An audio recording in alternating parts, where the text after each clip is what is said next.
It would be overly simplistic and lazy to solely discuss the Lomachenko fight with Devin Haney by focusing only on the outcome and which fighter you cheered for. Instead, we should delve into the mechanics of the fight and appreciate its beauty, which reminded us of the essence of old-school boxing.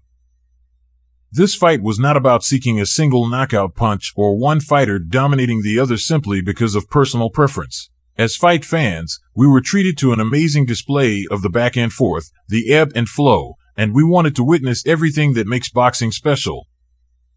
To fully appreciate this, we needed two players who were not only highly skilled but also strategic and quick on their feet, resembling chess players making calculated moves. They analyzed each other's tendencies, looking for openings and understanding their preferred range of fighting. They gauged if their opponent was being pushed back or standing their ground. It was a display of brilliance when Devin Haney and Vasily Lomachenko faced off. At the start of each round, both fighters assessed each other, downloading information and trying to decipher where the other might strike. They observed weight distribution, whether their opponent leaned more on the right or left foot, and determined the fighting range they preferred. Vasily's outstanding attribute was his exceptional cardio, which allowed him to relentlessly push forward, launching strikes and adjusting his game plan as the fight progressed, regardless of whether the strikes landed or missed. Both fighters showcased their ring IQ by making small adjustments and strategically landing punches that would have a long-term impact. For Vasily, it was the left cross, although he occasionally came off his feet while throwing it, which reduced its power. Devin, on the other hand, consistently targeted Vasily's body with his right hand, causing the latter to wince or evade the shots. Traditionally, Vasily excelled as a southpaw fighter, often disregarding the conventional rules of being a southpaw, but Devin forced him to rely on those basic skills and adapt his approach. Loma had to evade Haney's body shots and keep his left hand in check. By attacking Vasily's vulnerable body part, Haney disrupted his game and limited his options. Even if the body shots hit the elbow or forearm, Haney persisted, causing a significant disturbance to Loma's strategy.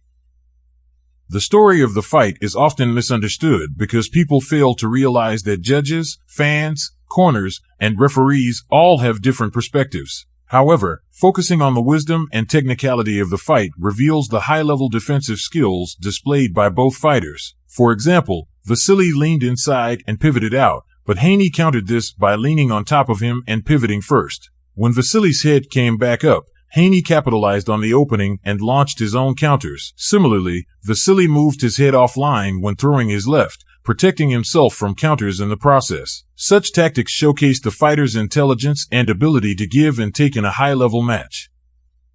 This fight, much like the Tank Davis vs. Ryan Garcia bout, exemplified the efforts of boxing promoters in pitting top-level fighters against each other. The fight lived up to its expectations and catered to pure boxing fans. It was exceptional and showcased the sport at its finest.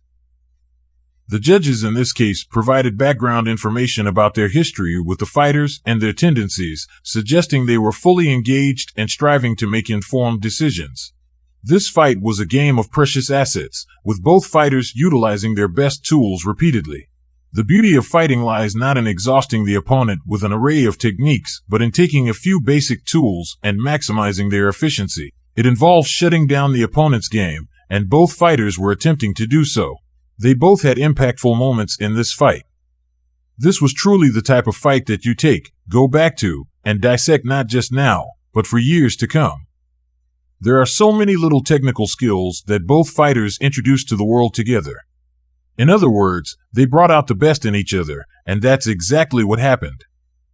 These are the moments that fights are made of, the moments you dream of as a world-class athlete. It's when you have someone in front of you who pushes you to go deeper, who brings out something in you that you didn't know existed. The commentators did a great job of calling the fight impartially, but I could tell that Tim Bradley was the only one who truly stayed unbiased. The other two had their favorite fighter that they rooted for, but overall, they did a great job. Nonetheless, the commentators mentioned that both fighters brought it to the bell, and that was an outstanding comment because they fought until the very end. This fight was full of high drama, but it's truly for the purists. Coaches will take this fight and dissect it, teaching the skills to their boxers.